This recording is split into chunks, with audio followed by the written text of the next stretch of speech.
The air inside the French embassy was laced with perfume, politics, and pretension.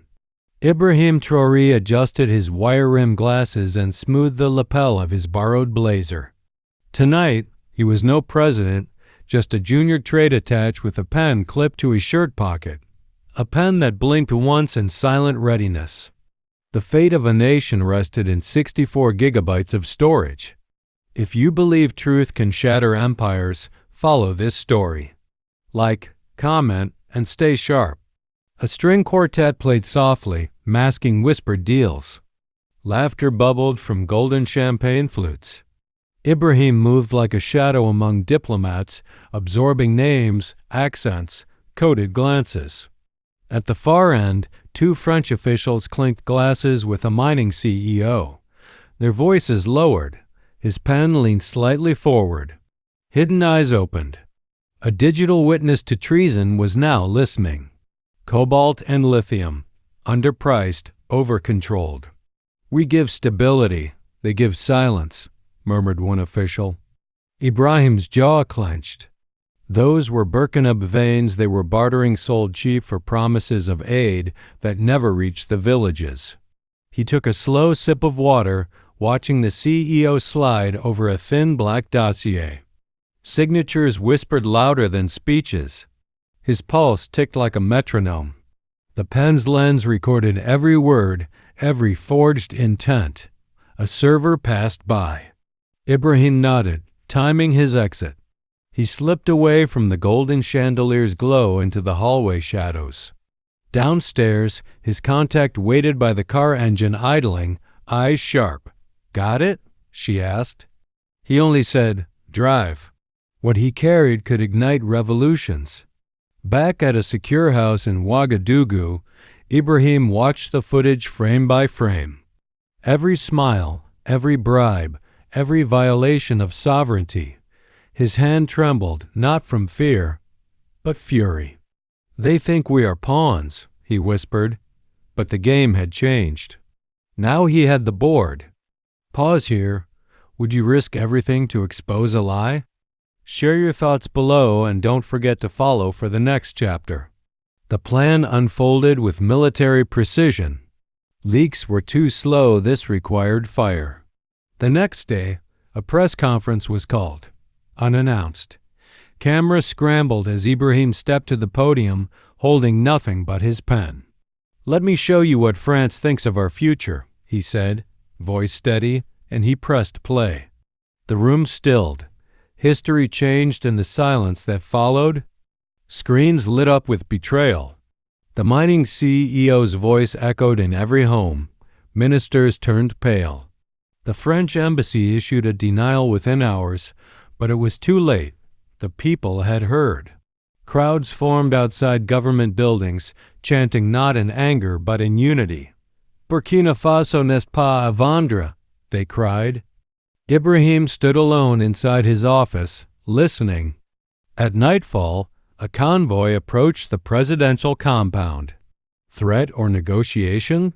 Ibrahim ordered the gates open. 3 French envoys emerged, grim-faced, offering carefully worded clarifications. He handed them a folder.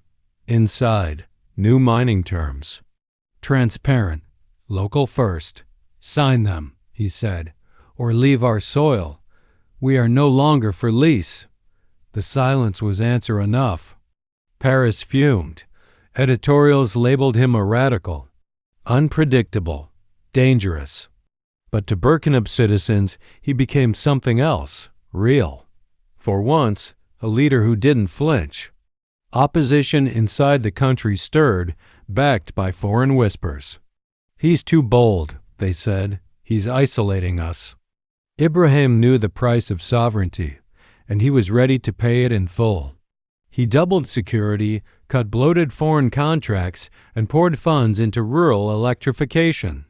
His moves were swift, deliberate, unapologetically nationalistic. A French media house leaked an assassination rumor. Ibrahim chuckled bitterly. "Let them come," he said, "but know this Burkina has changed. I'm not the one they should fear. It's the people now watching." One night, a bullet cracked the stillness. It missed him by inches, embedding in a bookshelf behind his desk. He stared at it, then calmly turned to his guards. Strengthen the perimeters. No press. That evening he addressed the nation.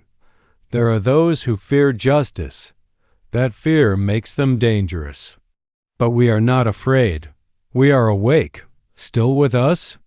Comment awake if you believe in what he's fighting for. Share to keep the truth alive. International pressure mounted. Sanctions whispered through Western channels. But Ibrahim had prepared. Strategic alliances with other African nations, a deal with Brazil for green energy tech, a new refinery breaking ground in Kaya. They starved us through dependence, he told his cabinet. Now, we feed ourselves. That's how we win. Outside, flags waved in the wind. Weeks later, a young boy in a village school held up a solar-powered tablet. On screen, Ibrahim's speech from the night of the leak. We are not what they say we are. We are stronger than they ever wanted us to be. The boy looked up. He sounds like he means it, he said. His teacher smiled. He does, and now so do you. In a dark office in Paris, a different meeting unfolded.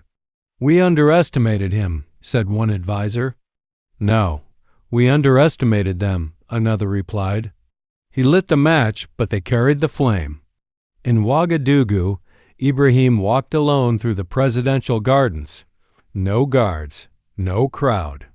Just wind, trees, and the distant hum of a nation stirring awake. A journalist asked him later, "How did you pull it off?" Ibrahim paused. By listening when they whispered and speaking when they thought we wouldn't. She leaned in. Would you do it again? He looked into the camera, without hesitation. A pen is only dangerous when truth is written with it. The screen faded to black, but the echo remained. Months passed. The mining deal became legend. School books carried the headlines. The pen now in a museum sat under a plaque. The night truth won.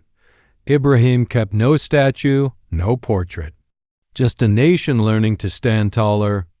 If this story moved you, share it. Comment your thoughts. And never forget, sometimes revolutions start with a single, silent click.